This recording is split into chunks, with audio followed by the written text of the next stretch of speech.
Steve Carter yawned and stretched in his chair. The night shift at NASA's Communications Center was usually quiet. He sipped his cold coffee and checked the monitors again. The same beeps and patterns showed on the screen until they didn't. A new signal appeared. It pulsed in a way he had never seen before. "Hey, can someone check this?" Steve called to his coworkers. They gathered around his station, eyes wide. The signal grew stronger. It wasn't random noise. It had a pattern, a message. First contact from space had finally happened, and Steve was the one who caught it. Within hours, NASA's top scientists filled the room. Government officials arrived soon after. The message was clear. The Galactic Confederation wanted to meet humans. They had been watching Earth for years. Now they were ready to talk. 3 days later, a sleek silver ship landed in a field outside Washington, D.C. News crews filmed as the ship's door opened with a soft hiss. Out stepped Zixpoon, the ambassador from a species called the Luridians. The alien looked like a tall, thin insect walking on 2 legs. Its blue exoskeleton shimmered in the sunlight. 4 arms moved carefully as it walked down the ramp. Its large eyes scanned the crowd of humans. "We come in peace and hope for friendship," Zixpoon said through a translator device. Its voice sounded nervous. In the crowd stood Lisa Murray, a zoologist chosen to help with the alien visit. She noticed how the ambassador's legs trembled slightly. The alien was afraid.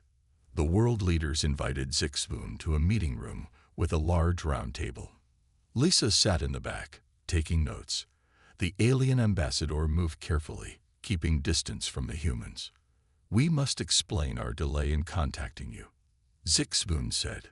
"The Confederation classified Earth as a Deathworld until recently." The room grew quiet. The president leaned forward. "A Deathworld? What does that mean?" Zixpoon's 4 hands made nervous gestures. "A planet too dangerous for regular contact. Earth has violent storms, earthquakes, high gravity, and extreme temperatures. But most concerning," the alien paused, "most concerning are the dominant species, you humans." Several officials exchanged looks. Lisa wrote faster in her notebook. "You evolved from predators," Zixpoon continued. "You have forward-facing eyes for hunting, sharp teeth for tearing flesh. You can run long distances to chase prey. You can throw objects with deadly aim. You eat both plants and animals. In our galaxy, no other intelligent species evolved this way. All others came from prey animals or plant eaters." Lisa raised her hand. When called upon, she asked, "Are you saying your species evolved from something like our insects?" "Yes," Zixpoon answered. "My ancestors lived in large groups for protection against predators. We never became hunters. The same is true for all Confederation species. You are the first predator species we have welcomed into our community." The alien ambassador showed images of 5 main species in the Confederation. The Luridians looked like tall insects. The Noor had smooth blue skin like amphibians. The Faz sparkled like walking crystals. The Wisps floated in special suits because they were mostly gas. The Verdani resembled green humanoid plants. "All our species evolved running away from danger," Zixpoon explained. "You evolved running toward it. This is why we watched Earth for so long before making contact." Lisa noticed the alien flinched when the president laughed. She realized something important. These aliens were naturally afraid of humans. They saw humans as the scary monsters of the galaxy. As the meeting ended, Zixpoon announced that a diplomatic team would set up a residence on Earth. They chose a location in Colorado for its stable ground and mild weather. Lisa was surprised when they asked her to join the team as an expert on Earth's animals. "Your knowledge of Earth species will help us understand this dangerous world," Zixpoon told her. Lisa accepted the position, not knowing that her ordinary house cat would soon change everything. The new alien diplomatic residence in Colorado stood tall against the Rocky Mountains. The large glass and metal building gleamed in the sunlight. Special rooms inside kept each alien species comfortable with their own air, temperature, and gravity needs. Jack Porter arrived at the gate and showed his ID card. The State Department had chosen him to help the aliens adjust to life on Earth. Jack was known for his calm voice and patient manner. These qualities would be important when working with aliens who saw humans as scary predators. "Welcome, Mr. Porter," said a security guard. "Ambassador Zixvoon is waiting for you in the main hall." Jack entered the building and found the insect-like Liridian standing near a large window. The alien's 4 arms were folded against its blue exoskeleton. "Thank you for coming," Zixvoon said. "I will introduce you to our diplomatic team." Jack followed the ambassador through several rooms. In each space, the air felt different. Some areas were warm and humid, others cool and dry. They stopped in a large meeting room where 4 other aliens waited. "These are our representatives," Zixvoon explained. "Bubble Swim of the Noor." The blue amphibious alien nodded from a pool of water built into the floor. "Crystal Song of the Faz." The crystalline being made a tinkling sound like wind chimes. "Mist Weaver of the Wisps." Inside a floating containment suit, a swirl of purple gas moved. "And Petal Song of the Verdani." The plant-like alien's green skin had small flowers growing from its shoulders. "It's an honor to meet you all," Jack said with a small bow. He noticed how the aliens moved back slightly when he smiled. He quickly closed his mouth, remembering that his teeth might scare them. "Mr. Porter will help us learn Earth customs," Zixvoon told the others. "We must understand humans better if we want good relations." Over the next few days, Jack answered many questions. The aliens wanted to know about human food, homes, and habits. They seemed most worried about human aggression. "Do humans hunt each other?" Crystal Song asked one day. "No, of course not," Jack explained. "We have laws against harming others." "But you evolved as hunters," Bubble Swim said from his pool. "Your eyes face forward like all predators." "Yes, our distant ancestors were hunters," Jack admitted. "But modern humans don't need to hunt. We get food from farms and stores." The aliens exchanged looks that suggested they didn't fully believe him. Meanwhile, Lisa Murray arrived at the residence with several large bags. She would live on site as the Earth biology expert. Her room was comfortable, with a small kitchen and living area. As she unpacked, she couldn't find her favorite sweater. "That's strange," she said, emptying her last bag. "I'm sure I packed it." A soft meow came from under the bed. Lisa froze. She bent down and lifted the bed skirt. 2 yellow eyes stared back at her. "Rusty, how did you get in here?" Lisa gasped as her orange tabby cat crawled out. The cat stretched and yawned, showing his sharp teeth. "You must have climbed into my open suitcase at home." Lisa panicked. Pets weren't allowed in the diplomatic residence. She would need to tell someone. But first, she had to make sure Rusty couldn't escape. She quickly filled a bowl with water and found some chicken in the small refrigerator for him to eat. "Stay here and be quiet," she whispered to the cat. "I need to figure out what to do." Lisa didn't know that Rusty would soon cause the biggest diplomatic incident since first contact. She also didn't know that her cat would completely change how the galaxy viewed Earth and its predator species. As Rusty purred on her pillow, Lisa went to meet Jack and the diplomatic team, unaware that her smuggled pet would soon turn Earth's Deathworld reputation upside down. 3 weeks passed at the diplomatic residence. Lisa kept Rusty hidden in her room.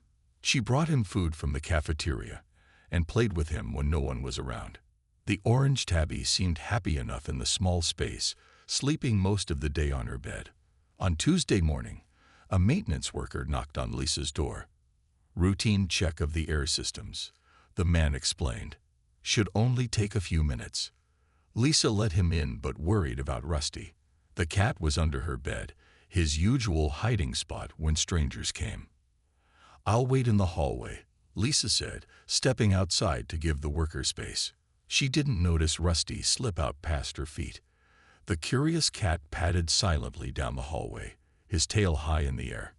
He followed the scent of strange smells, much different from Earth odors. His whiskers twitched with excitement as he explored this new territory. In the main conference room, Jack met with all 5 alien ambassadors and 3 human diplomats. They discussed trade agreements between Earth and the Confederation. "We are interested in your plant materials," said Petal Song, the Verdani. "Your planet has remarkable biodiversity." As they talked, no one noticed the door that had been left slightly open.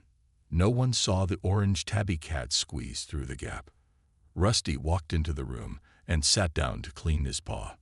It was Bubble Swim who noticed first. The amphibious Noor let out a high-pitched shriek and splashed frantically in his water pool. The other aliens turned to look. "Predator! Predator in the room!" Crystal Song screamed, her crystalline body flashing bright colors of alarm. The room erupted in chaos. Zixvoon leaped onto the conference table. Mistweaver's containment suit shot upward to the ceiling. Petal Song froze in place, her plant-like body turning a pale yellow color. The 3 human diplomats looked around in confusion until they spotted Rusty. The cat had stopped grooming and now watched the commotion with wide yellow eyes. "It's just a cat," one diplomat said. "Just a cat." Zixvoon's voice rose to a high pitch. "That is a pure predator. Look at those eyes. Those teeth." Jack tried to calm the situation. "Please, everyone stay calm. This animal is harmless. It's a domestic pet." "Pet?" Mistweaver's voice came through the translator as the gas swirled nervously in the floating suit. "You keep predators as pets." Lisa ran into the room, out of breath. "I'm so sorry. That's my cat, Rusty. He must have escaped from my room." The aliens watched in horror as Lisa approached the cat and picked him up. Rusty began to purr loudly, rubbing his head against her arm. "You touch it willingly?" Crystal Song asked, still flashing morning colors. "Is it not dangerous?" "Dangerous? No, he's just a house cat," Lisa explained. "Millions of humans keep cats as companions. They're small predators, but they're domesticated. How many of these creatures exist on Earth?" Zixvoon asked, still standing on the table. "About 600 million domestic cats," Lisa said. The ambassador swayed slightly. 600 million predators living among you by choice." Jack helped Zixvoon down from the table. "I think we should take a break from the trade discussions." As the humans tried to explain cats to the terrified aliens, something unexpected happened. Petal Song, the plant-like Verdani, took a cautious step toward Lisa and Rusty. "The vibration it makes. What is that sound?" Petal Song asked. "He's purring. Cats do that when they're happy or content," Lisa explained. To everyone's surprise, Petal Song reached out a leaf-like hand. "May I feel this purring?" Lisa held Rusty closer to the alien. The cat sniffed the plant being, then rubbed his head against the green hand. Petal Song's body changed color, shifting from pale yellow to a deep calm green. "The vibration. It resonates with my cellular structure," Petal Song said with wonder. "It feels pleasant." The other aliens watched in disbelief as the first bridge between Earth's predators and the galaxy's prey began to form, all because of an ordinary house cat named Rusty. News about the cat incident spread quickly through the Galactic Confederation. Within days, alien news channels showed pictures of Rusty. Reporters called him the tiny predator that changed diplomatic relations. Many aliens couldn't believe that humans kept small hunters as pets. "Humans are more strange than we thought," said an alien news host. "They live with killers in their homes and call them friends." At the diplomatic residence, Rusty became a celebrity. Petal Song visited Lisa's room every day to experience the cat's purring. The plant-like alien explained that the vibrations helped her species process nutrients better.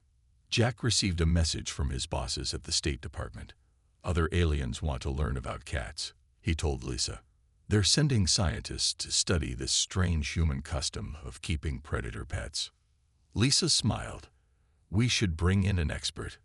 I know just the person." 2 days later, Kelly Mason arrived at the residence. She was a veterinarian who specialized in cat behavior. She brought videos, toys, and even 2 more cats, a black and white kitten named Socks and an older gray cat named Dusty. "Welcome to what I'm calling Cat Class 101," Kelly said to the room full of nervous aliens. "Today we'll learn why cats and humans have lived together for thousands of years."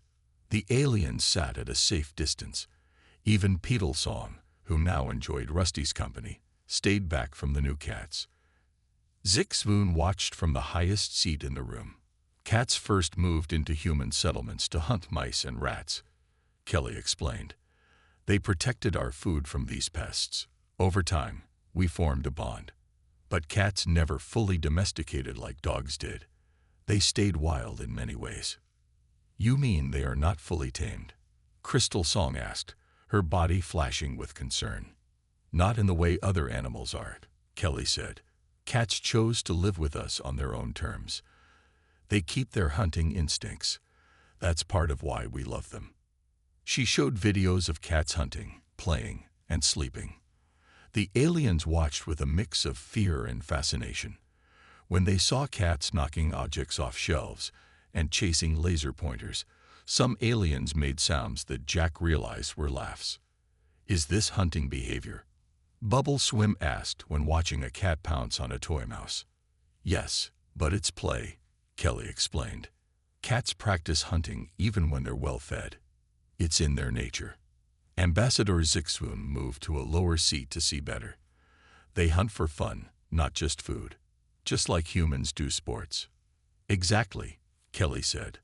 "Both cats and humans enjoy activities that came from survival needs." The most surprising moment came when Kelly showed videos of cats in boxes and small spaces. "Cats love tight spaces. They feel safe in them," she explained. "We feel the same," Zixvoon exclaimed.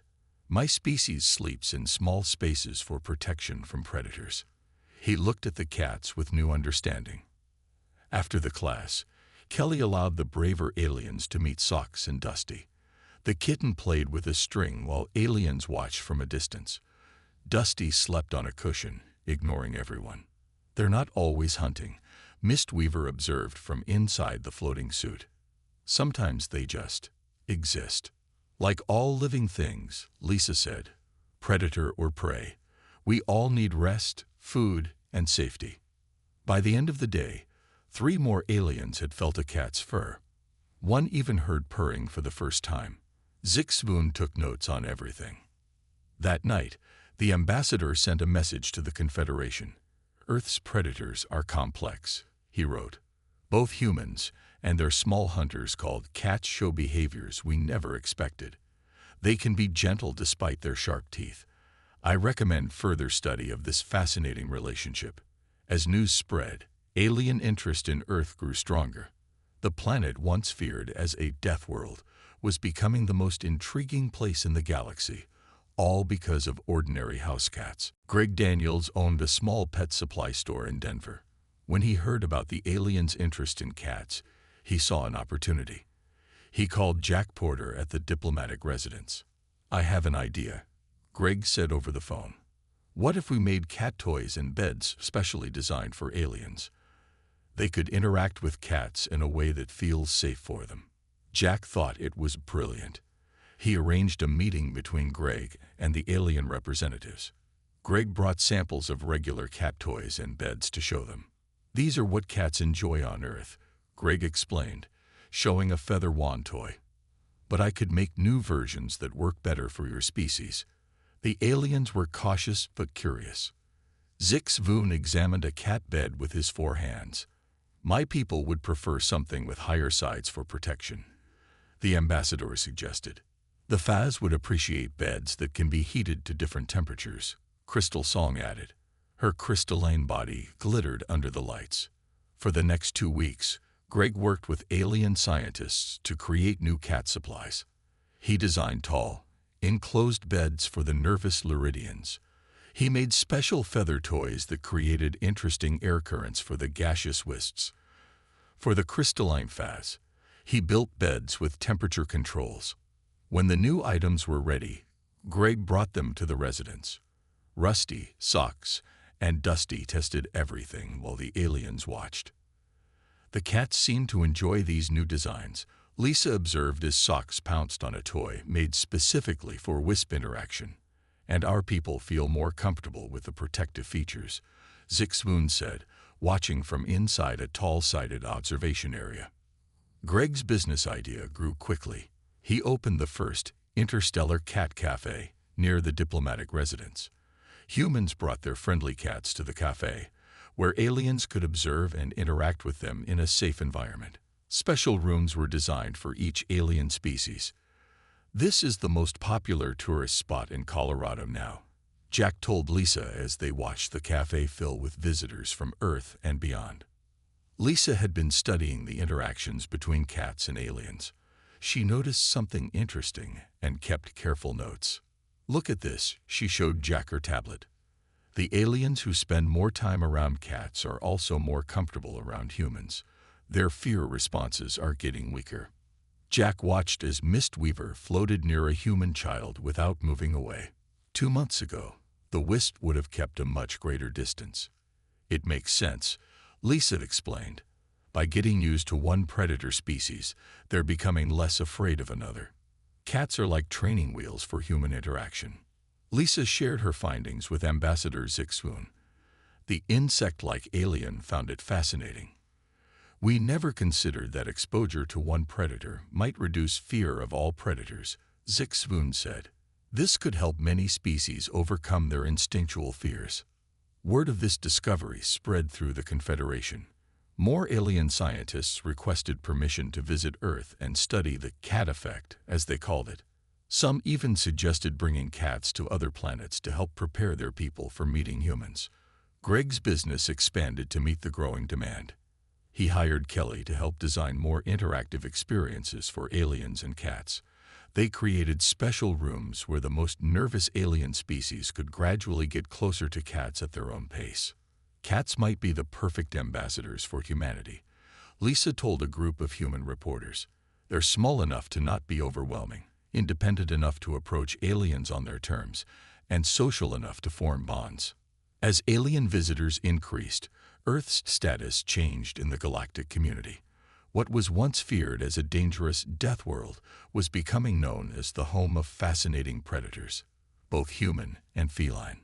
Ambassador Zixwoon sent regular reports back to the Confederation Council. These humans and their cat companions are changing how we view predator species, he wrote. Perhaps we have been wrong to fear Earth all this time. 6 months after first contact, Earth prepared to host the first Galactic Summit. Over 30 different alien species sent representatives to the diplomatic residence in Colorado. The building had been expanded to include a special cat wing, where cats and their owners lived and interacted with alien visitors. Jack worked day and night to make sure everything was ready. He coordinated with Lisa, Kelly, and Greg to create spaces where the visiting aliens could safely meet cats. This summit will change how the galaxy sees Earth, Jack told his team.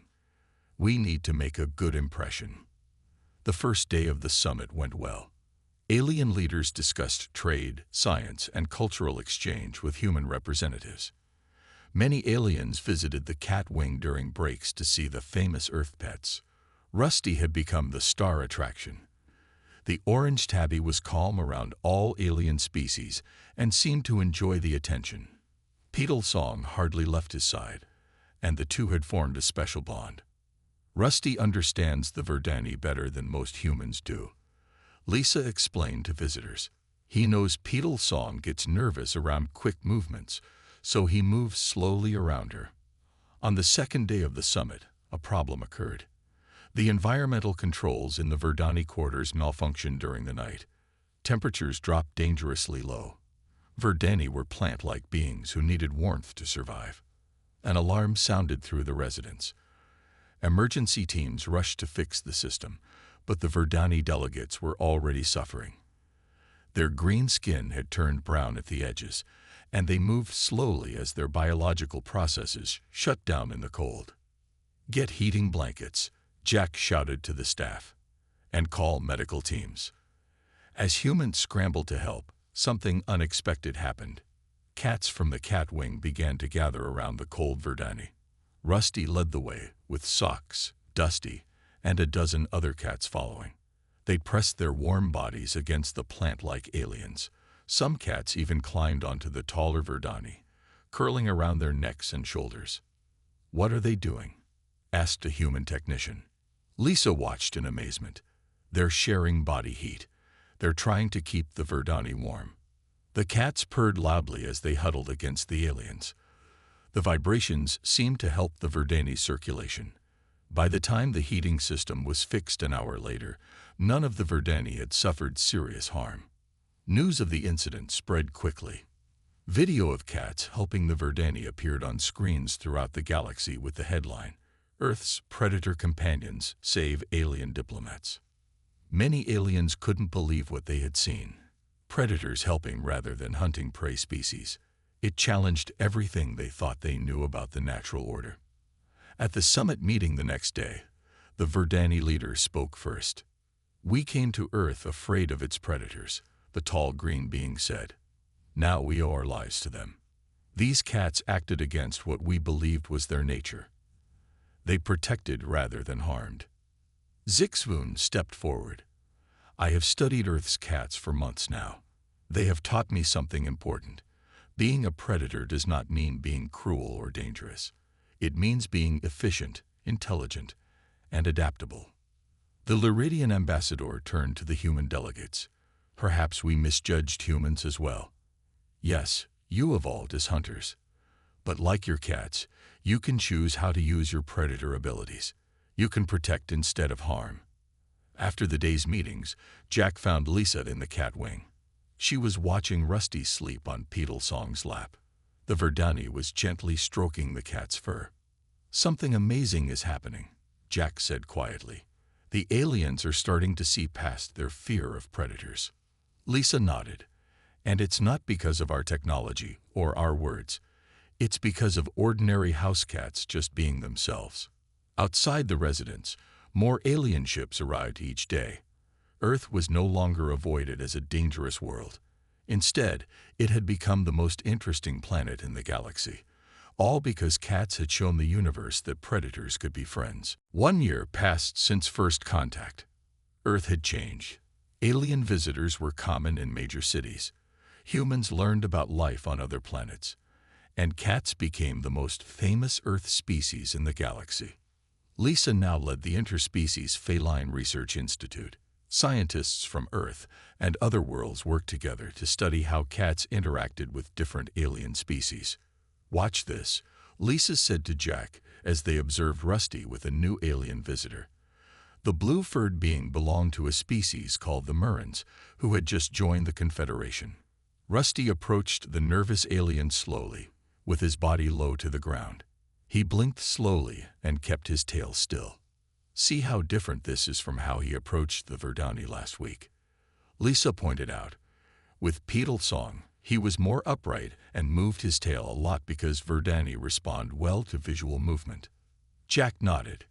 "It's like he knows what makes each species comfortable." Exactly. Cats seem to instinctively read alien body language and adapt their behavior. We've documented this with over 20 different species now. The Confederation Council had started a program allowing cats to travel to other worlds. Special ships carried cats and their human companions to planets where the local species wanted to learn to overcome their fear of predators. Greg's business had grown into a galactic enterprise. He now designed cat habitats for alien homes and ships. Kelly traveled between planets, teaching aliens how to care for and interact with cats. Rusty had become the official feline ambassador. He wore a small collar with symbols of both Earth and the Confederation. His picture appeared in alien schools, teaching children about Earth's special predator companions. Earth's status in the galaxy had completely changed. What was once feared as a death world had become a popular diplomatic posting. Alien officials requested assignment to Earth instead of avoiding it. Ambassador Zixvoon prepared for a special ceremony. After a year of study and observation, the Confederation would officially change Earth's classification in the galactic records. The ceremony took place in a large hall at the diplomatic residence. Representatives from 50 alien worlds attended. Humans watched on screens around the world. Even the cats seemed to sense the importance of the day. They sat quietly with their humans or alien friends. Zixvoon stepped onto the stage. Rusty sat calmly in his arms. The Luridian ambassador had come a long way from jumping onto tables at the sight of a cat. 1 year ago, I arrived on this planet in fear, Zixvoon began. I believed Earth was a dangerous place filled with dangerous beings. I was wrong. He gently stroked Rusty's fur. This small predator taught me an important lesson. The nature we are born with does not determine the choices we make. Humans evolved as hunters, yes, but they chose to use their strength to build, not destroy. To protect, not harm. To reach out to the stars in friendship, not conquest. Rusty purred loudly. The sound was picked up by microphones and broadcast across the galaxy. Today, we officially change Earth's classification from Deathworld to Sanctuary World, a place where different evolutionary paths can meet in harmony. The crowd cheered. Humans and aliens alike celebrated this new understanding. Later that evening, Lisa found Jack watching the sunset from a window in the cat wing. Did you ever imagine a year ago that house cats would change our place in the galaxy? She asked. Jack smiled. Never, but it makes sense. Cats taught humans to live with predators thousands of years ago. Now they're teaching the galaxy. They watched as Rusty moved from Petalsong's lap to curl up next to Zixvoon. The once fearful ambassador didn't flinch as the cat settled against him. The galaxy labeled Earth a death world because they didn't understand something important. Lisa said, "Sometimes what we fear most can become what we love best." As night fell, cats and aliens and humans rested together under the same stars. Earth was no longer alone in the universe, and the universe was no longer afraid of Earth, all thanks to the gentle purring of ordinary house cats.